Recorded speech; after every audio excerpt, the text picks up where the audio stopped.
मेरा नाम पाबिना है। मेरी उम्र 12 साल थी। मैं बहुत कम उम्र थी, जवानी की दहलीज पर कदम रख रही थी जब मैंने अपने आप को देखा कि मेरे अंदर नाजुक हुस्न बहुत ज़्यादा था। मेरी माँ और बहन भी मुझे बातें सुनाया करती थी। छोटी सी उम्र में ही मुझे इतना बड़ा दुपट्टा दिया करती थी। मैं इस दुपट्टे को संभाल नहीं पाती थी और दुपट्टा अक्सर मुझसे इधर उधर गिर जाता था तो मेरी अम्मी मेरे मुँह पर थप्पड़ मारती और मुझे डंटना थी। मैं हो रही थी कि आखिर मुझे क्यों मार पड़ रही है, मैंने क्या किया है। मेरी और भी बहनें थी। मैं अपनी बहनों में सबसे छोटी थी। जैसे जैसे मैं बड़ी हो रही थी मेरे जिस्म में कुछ ज़्यादा तब्दीली आ रही थी जो बहुत ही ज़्यादा अजीब थी। मैंने बाकी लड़कियों को ऐसे नहीं देखा था, कम से कम मेरी उम्र की लड़कियां तो ऐसी नहीं लगती थी। अब तो मेरी अम्मी ने कपड़ों के साथ दुपट्टा नहीं बल्कि चादर बनाना शुरू कर दी थी। मैंने अम्मी से कहा कि मुझे गर्मी लगती है। अम्मी कहती कि गर्मी गई भाड़ में, इस चादर से अपने आप को लपेट कर रखना, नहीं तो किसी दिन तेरे पीछे कोई मुसीबत हमारे घर में आ जाएगी। चांद रात पर मेरी सारी बहनें बाजार जाने का प्रोग्राम बना रही थी। मैंने कहा मैं भी चलूंगी। उन्होंने कहा नहीं, इस वक्त बाजारों में बहुत रश होता है, इधर उधर के सारे लड़के आते हैं। मैंने कहा तो क्या हुआ, रश में तो मजा आता है, मैंने भी अपने लिए चूड़ियां और चीजें लेनी है। मेरी बहन ने कहा कि तुझे लेकर जाएंगे तो शहर के सारे लड़के तेरी तरफ देखना शुरू कर देंगे, हमें शर्मिंदा नहीं होना, तू घर बैठ, हम तेरे लिए सामान ले आएंगे। मैं अपने कमरे में चली गई और फूट फूट कर रोने लगी। जाकर आईने के सामने खड़ी हो गई, खुद को देखने लगी कि मेरा क्या कसूर है अगर मैं ऐसी थी। बहुत से लोग होते हैं जिनके साथ इस तरह के मामलात होते हैं, किसी का कद छोटा होता है, किसी का कद जरूरत से ज्यादा लंबा होता है तो किसी के जिस्म में चर्बी ज्यादा होती है और कोई बहुत पतला होता है। अगर मेरा नाजुक हुस्न ज्यादा था तो इसमें मेरा क्या कसूर था। मेरी अम्मी मुझे मेरी पसंद की कोई चीज़ भी खाने नहीं देती थी। मुझे इमली अचार खाने का बहुत शौक था लेकिन वही सारी चीज़ें मुझसे दूर रखती थी। वो कहती थी पहले ही तुमने अपना क्या हाल बना रखा है, अगर खट्टी चीज़ें खाओगी तो और भी बड़ी भैंस बन जाओगी। अपनी अम्मी के मुंह से यह लफ्ज़ सुनकर मुझे अच्छा नहीं लगता था। एक दिन मेरी कजन ने मुझसे बहुत ही उल्टी बात कर दी। उसने कहा जो तुम्हारा हाल हो रहा है ना, तुमसे कोई लड़का शादी नहीं करेगा। यह बात सुनकर तो मैं गुस्से से लाल पीली हो गई, उससे लड़ने के लिए खड़ी हो गई और मेरा दुपट्टा गिर गया। हम लोग एक कज़न की शादी में थे, सब लोग मुझे देखकर हैरान हो रहे थे। लोगों ने मेरी अम्मी से सवालात करने शुरू कर दिए कि आप लोग सबसे दूर दूर रहते हैं, ज़्यादा आना जाना भी नहीं करते और इसको तो आप कभी भी कहीं लेकर नहीं जाती, कि कहीं कोई ऐसा मामला तो नहीं है कि इसकी पहले शादी हुई है और आप लोगों ने किसी को बताया नहीं और यह तलाक लेकर वापस आ गई है। मेरी अम्मी ने कहा कैसी बातें कर रही हैं, मेरी बेटी की शादी नहीं हुई ऐसा कुछ नहीं हुआ। बस उस दिन के बाद से तो मेरी अम्मी ने मुझे किसी भी शादी में ले जाना ही बंद कर दिया। और यह वो उम्र थी जब शादियों में जाने का इंसान को बहुत शौक होता है कि तैयार होकर अच्छे कपड़े पहनेंगे, सबको देखेंगे, सलाम दुआ करेंगे, खाना पीना होगा। लेकिन मेरी अम्मी ने अब मुझे कहीं भी लेकर जाने से तौबा कर ली थी। आहिस्ता आहिस्ता मैं बड़ी होने लगी तो मेरी मुसीबतें और भी ज़्यादा बढ़ने लगी। मेरी अम्मी को हर 4 महीने बाद मेरे कपड़े बनवाने पड़ते थे। अब तो मेरे कपड़ों के अंदर इतना कपड़ा रखती थी कि अगर मुझे कपड़े तंग हो जाए तो वहीं से सिलाई करके कपड़ों को खुला कर दी। वह कहती थी कि तेरे बाप की थोड़ी सी टनाका है और मैं तेरे लिए हर 4 महीने बाद नए कपड़े नहीं बनवा सकती। मेरे कपड़े बहुत जल्दी फट भी जाते थे और एक ही जगह से फटते थे। मेरी एक बहुत अच्छी दोस्त थी जिसका भाई बाहर के मुल्क में होता था। मैंने उसे अपना मसला बताया, उसने कहा एक दवा होती है, गोलियां होती हैं, इनसे ये मसला हल हो जाता है, अगर तू वो गोलियां खा लेगी तो तू भी आम लड़कियों की तरह नॉर्मल हो जाएगी। यह बात मेरे दिमाग में बैठ गई कि मैं नॉर्मल नहीं थी। मैंने उसे कह दिया कि वो मेरी मदद करे, मुझे किसी तरह वो गोलियां मंगवा कर दे दे, मैं उसे पैसे दे दूंगी। यह कहकर मैं पुरसुकून हो गई। फिर 2 से 3 दिन बाद मेरे लिए एक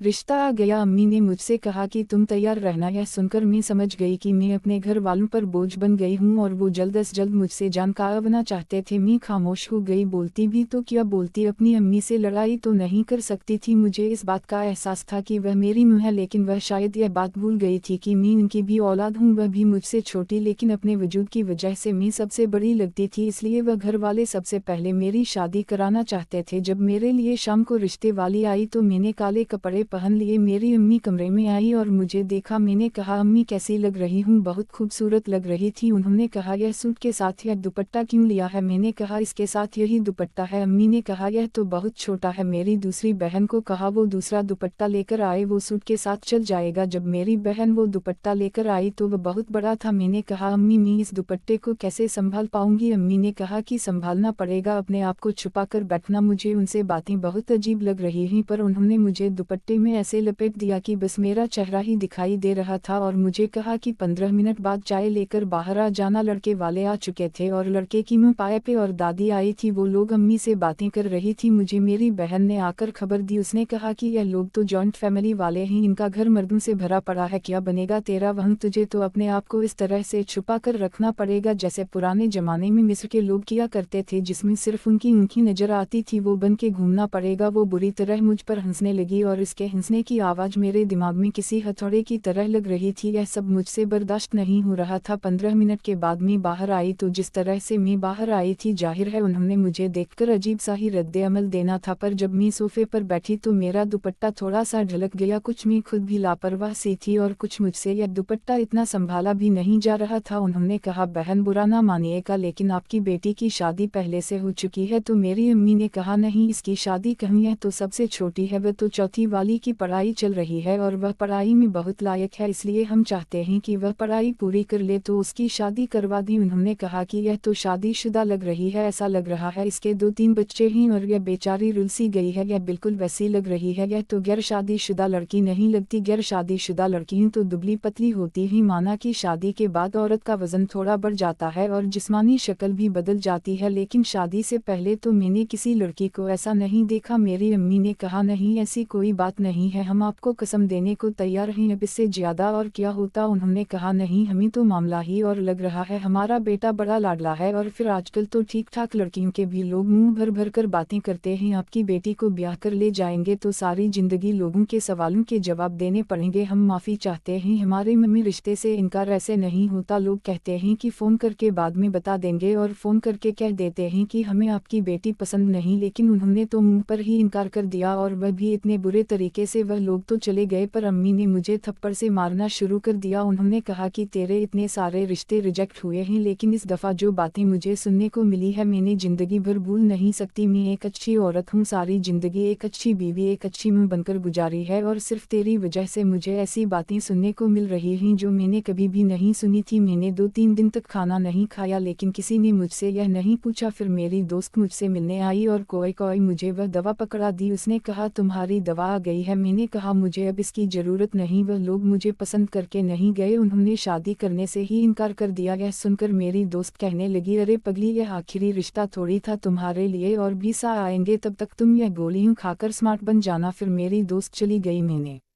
उसके सामने कुछ गोलियां एक साथ खा ली। फिर मैंने 2 दिन से खाना नहीं खाया था। जब बाहर निकली तो मेरी तबीयत खराब हो गई, मैं बेहोश हो गई। जब मुझे होश आया तो मैं अपने कमरे में थी। मुझे पता चल गया कि शायद मैं बेहोश हो गई थी क्योंकि मैंने खाना नहीं खाया था। चलो अब तो मेरे घर वालों को मुझ पर थोड़ा सा रहम आ जाएगा, क्योंकि मेरी तबीयत इतनी खराब हो गई थी कि मैं अपने होशो हवास से अगना हो गई थी। लेकिन जैसे ही मेरी अम्मी कमरे में आई और उन्होंने मेरे मुँह पर रखकर थप्पड़ मारा, मैं हैरान रह गई कि मैं बिस्तर में पड़ी थी, मेरी हालत भी थी। उन्होंने यह क्या किया? उन्होंने कहा, बेशर्म, तुझे शर्म नहीं आई? कौन से बाहर के मुल्क से तूने गोलियां मंगवाई हैं? किस किस्म की गोलियां हैं यह जिनको तू खा रही थी और इन्हीं की वजह से तेरा यह हाल हुआ है? इसका मतलब है कि तेरे इरादे कुछ और हैं, तू जानबूझकर सबको अपना आप दिखा रही है, तो सबको बताना चाहती है कि मैं बहुत खूबसूरत हूँ, मैं बड़ी मोटी ताजी लड़की हूँ। शर्म नहीं आती तुझे यह सब करते हुए? तुझसे मुझे यह उम्मीद नहीं थी, कुछ भी हो सकता था मगर यह सब नहीं करना चाहिए था। अब तुम्हें अपनी अम्मी की तरफ देख भी नहीं रही थी, बस सिसक सिसक कर रो रही थी। अम्मी ने वो गोलियां बाथरूम में फेंक दी और ऊपर से पानी बहा दिया। मैं रोने लगी मगर अम्मी ने मुझे देखा तक नहीं और कमरे से बाहर चली गई। फिर इस बात को कई दिन गुजर गए मगर सब घर वाले मुझसे नाराज थे, कोई मुझसे खाना भी नहीं पूछता था, मुझसे कोई बात नहीं करता था। ऐसे लगता था मैं नफ्से टिमाया बन गई हूँ, पागल हो गई हूँ। फिर मेरे लिए एक रिश्ता आया, लड़की की मुँह देखने के लिए आई, लेकिन लड़की की मुँह की आँखें कमजोर थी। इनके साथ उनकी एक भांजी भी थी। उसने उन्हें बताया कि लड़की अच्छी है, हमें पसंद है। मैं चुपचाप बैठी रही, मैंने कोई बात नहीं बोली, अपने आप को चादर में छुपा के रखा था। मेरी बहनें हंस रही थी कि अगर तुम्हारी सास की आँखें कमजोर ना होती तो वह कभी भी तुम्हारे लिए हम ना बोलती, और जो लड़की साथ आई थी उसकी उम्र तो कम थी, उसे क्या पता तुम्हारे क्या हालात हैं। अब मैं किसी भी बात का जवाब नहीं देती थी, मैं अपने लिए लड़ना छोड़ चुकी थी क्योंकि मुझे पता था कि अभी मेरे सामने एक और जंग थी। मेरे शौहर ने भी मुझे बातें सुनानी थी, उसने भी कहना था, क्या तुम्हारी पहले शादी हुई है या तुम्हारे कोई बच्चे पैदा हुए हैं? मुझे यह सब सुनने की आदत हो गई थी। थी जब मेरी शादी की तैयारी हो रही थी तो मेरे कपड़े बनाकर आ रहे थे। मेरी सास बहुत अच्छी थी, बहुत प्यार से बातें करती थी। उन्होंने कहा कपड़े पहनकर एक दफ़ा देख लो। मेरी बहन के मुंह से निकल गया, उसने कहा अभी तो शायद पूरे आ जाएंगे लेकिन बाद में तो खुले करवाने ही पड़ेंगे, शायद 1-2 हफ्ते के बाद ही खुले करवाने पड़े। मेरी सास ने कहा ऐसी बातें क्यों कर रही हो, जरूर मजाक कर रही हो, लेकिन होने वाली दुल्हन के साथ ऐसा मजाक नहीं करते। होने वाली दुल्हन पर अल्लाह का बड़ा कर्म होता है, उसकी शादी हो रही होती है, जब वह रुखसत होती है अपने घर में कदम रखती है उस वक्त तो जो भी दुआ करे पूरी हो जाती है। उसका दिल मत दुखाओ। मेरी सास मेरी बहनों को डांट रही थी, मैं अपनी सास की बातें सुनकर खुश हो रही थी। चलो कोई तो मेरे हक में बोल रहा था। मैंने देखा तो मेरी बहन का चेहरा ऐसा हो गया जैसे किसी ने उसकी बहुत ज्यादा बेइज्जती कर दी हो। मुझे पहली बार ऐसा लगा जैसे किसी ने मेरा साथ दिया है, लेकिन मेरी सास की नज़र कमजोर थी, अगर वह मुझे किसी दिन देख लेती तो शायद वह मेरा साथ ना देती। मैंने अपने शौहर की तस्वीर देखी, अब मुझे डर लगने लगा और मेरी सास ने भी मुझे बताया कि मेरा एक ही बेटा है और वो बहुत जज्बाती है, उसे गुस्सा बहुत आता है, इसलिए मुझे ऐसी लड़की चाहिए जो सब्र कर सके। मैं बिल्कुल खामोश रही, एक जिंदा लाश लग रही थी। आज मेरी शादी की रात थी, मेरा शौहर आने वाला था, मुझे मालूम था वह भी मुझे देखकर बुरा भला कहेगा, मुझे उसकी बात सुननी पड़ेगी, सारी जिंदगी यह सब बर्दाश्त करना पड़ेगा। जैसे मेरे शौहर ने कमरे में कदम रखा उसने अपनी शेरवानी उतारकर एक तरफ रखी, अब वह शलवार कमीज में था। उसने मेरा घूंघट हटाया और माशाल्लाह कहा और फिर कहा तुम तो बहुत खूबसूरत हो। मैं हैरान हुई कि सब कुछ मामूल के मुताबिक क्यों हो रहा है। फिर उसने मेरे सामने मुंह दिखाई का तोहफा दिया और कहा मुझे इसका तोहफा पसंद आया। मैं चुप रही, फिर उसने मुझसे बात शुरू कर दी कि हम हमेशा एक दूसरे का साथ देंगे, तुम मुझे बहुत पसंद आई हो, मुझे लगता है